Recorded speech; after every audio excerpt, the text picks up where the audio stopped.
Hello and welcome to part 7 of Discovering the Unknown. Today I'm going to be talking about the quarry, because apparently this has been quite a challenge to get out of.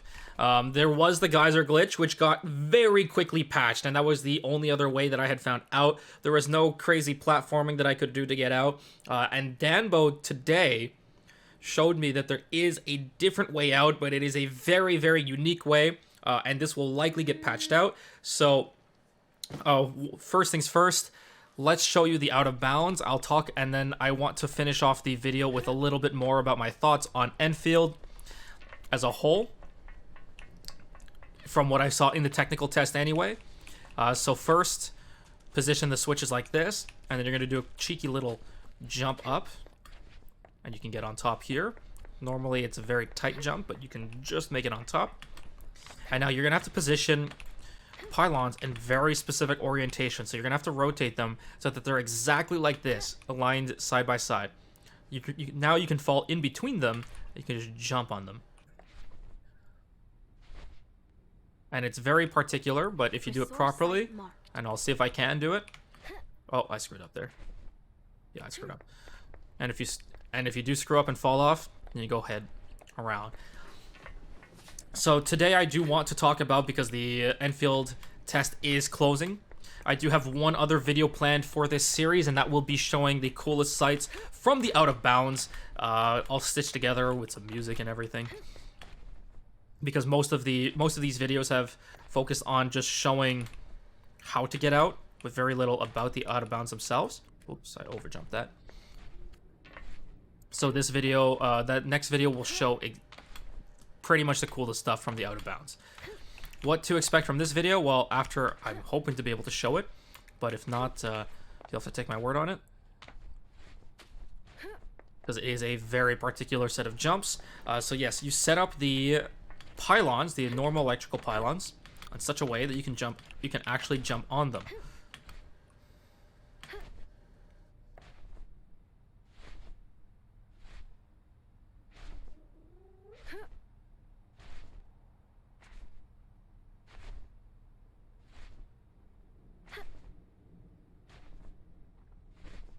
We're close to a place we can explore.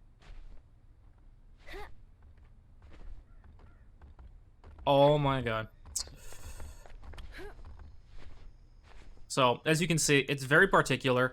That is at the end. From there, you can jump onto the cliff here and then fully get out of bounds. Now, for the rotation and orientation of the pylons, what I would normally do, first one is pointing bottom right, and the second one I point upper right. And what I'll usually do is I will take my pylon and rotate it next to it. Now you can't see the white light because I've placed too many items in this area, but I would normally rotate it and make sure that they are aligned before, and then move it into the position that I want to place it.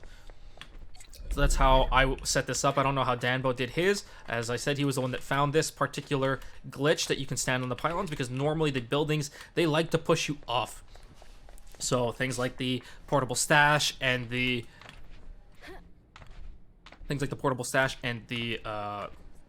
medic module, they all like to push you off.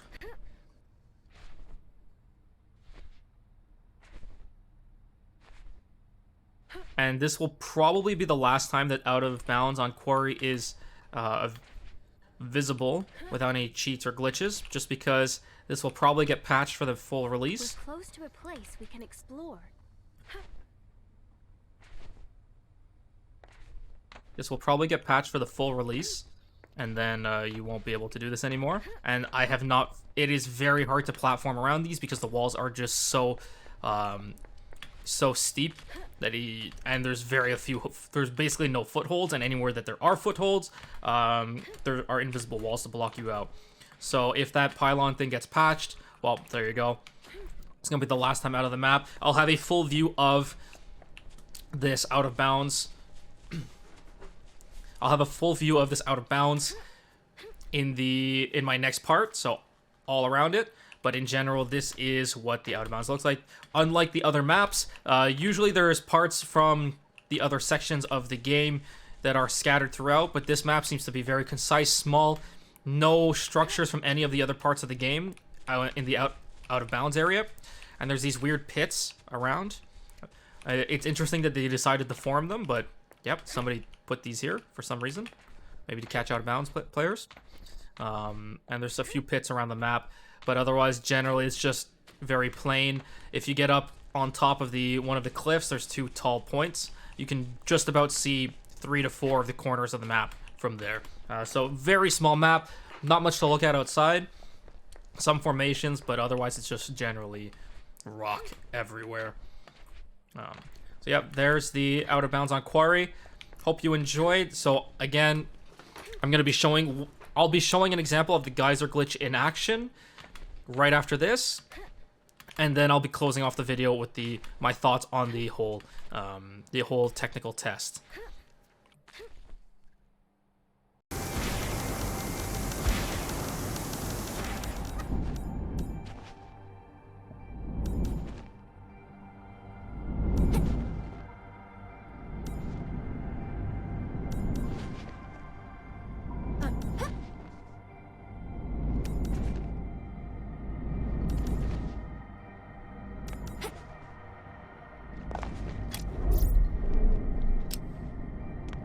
This spot looks great. I'll plop it right here.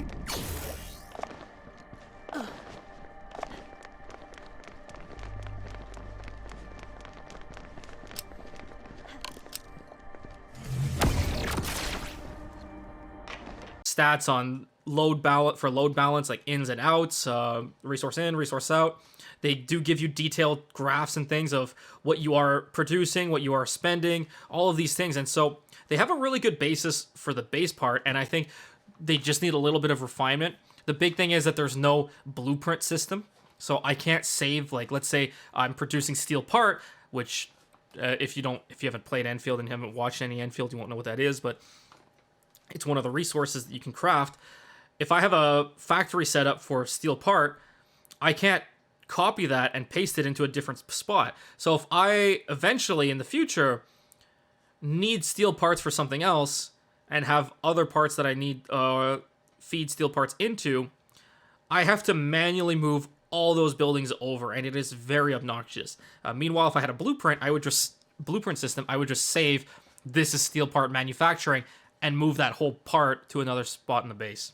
And that's probably one of the most requested things that I've seen in the game to date, is just being able to have blueprints, and even sharing blueprints, because a lot of people admit they're not interested in the base building part. They're gonna copy somebody else's base, whether they have just a share code that they can download, or if they just have to watch a video and do everything by hand. They're going to copy it anyway, and I don't blame them. I don't blame them at all. So I fully expect to probably do some of that myself when I don't have time, because I can see that for events, there's probably going to be something where you have to produce some event material, and you're probably going to get a recipe in a specific building and have to feed in particular materials, in which case, if you don't have time, what are you going to do? You're just going to, depending on how efficient you have to be with your base, you're just going to copy something. So there's things like that that I think, between the combat being a bit lackluster, base is definitely a bit better. I found overall the voice acting was mediocre. I enjoyed some characters' voices a lot. I did not enjoy other characters at all. There's also a lack of, I would say, a lack of stuff happening in the main story. There's very little happening in the main story to the point that we play up to. Besides that, you're just killing space rocks like this. So yeah, I do see potential for this game. If you're expecting just a Genshin Impact produced by Hypergriff, you're going to be sorely mistaken. It's not very similar at all. My basis for the pinnacle of gaming has always been, the pinnacle of mobile action gaming has always been OG Dragalia Lost, back around first anniversary with the Master High Dragon Trials. That to me was the absolute best in terms of mobile action play. So if they can capture even something remotely close to that, I would be very happy. But the issue that I had is just they're lacking on the well, we didn't get a taste for the gacha aspect of the game yet. But seeing what they put in the shop, I assume that that's what the gacha will be. So it'll be characters as well as weapons, and I really hope that that's not the case in the end. But if that is, that's going to be extremely disappointing. So I've always been very critical, I shall say, of multi-gacha systems. So you have games like Guardian Tales where you actually gacha for 3 things at the same time. You gacha for merch, you gacha for weapon, and you gacha for characters, all on different banners. And then there's games like Arknights, which I absolutely love, which only has a single thing that you gacha for, which is the character itself. So hopefully they can keep that up. And that would be far superior in my opinion. And the nice part is, as I mentioned, Dragalia Lost is what I compare other games to. Dragalia Lost, you farmed your weapons.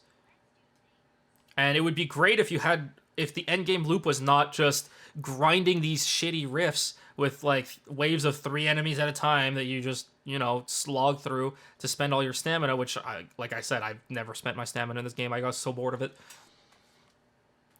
So if I just had to slog through it, it's not as fun. But if I had like a satisfying endgame fight to farm up a specific weapon, that would be great. To me, that would be perfect. So that's what I'm hoping to see, is that weapons are not gacha but are crafted. So that, I think, more or less sums up my opinions of the technical test. Again, this is the technical test. They haven't finalized combat yet. They haven't finalized the base. So I just wanted to make that extra clear. I'm still going to try this on launch or the next beta test if they do have one, and I am invited to see what they did change, what they didn't change, before I base my decision on if I would recommend it or not. But hopefully they do clean up the combat aspect, make that more enjoyable. Right now, stamina is just too boring to spend for me, and I stopped spending it, and I relied on my base to produce everything I needed and the trade post. Base, trade post, and the dailies is all I did. So there you have it. There are my thoughts on Endfield at this time. I hope to see them develop it further. Don't ask me when they plan to release this. That's not something I know. And hopefully you enjoyed this series. Again, I have one other video that will be coming after this one, and it will just be a cinematic video of the different sceneries out in the out-of-bounds areas around Arknights Endfield. There you go. The world is yours to explore. Hope to see you next time. Hope you enjoyed this series. I'll be continuing to play Arknights as well as just variety streaming over on my Twitch. I don't post as much to my YouTube, but there you have it. So, have a great day. Hit that follow, hit that like button, and I will see you next time.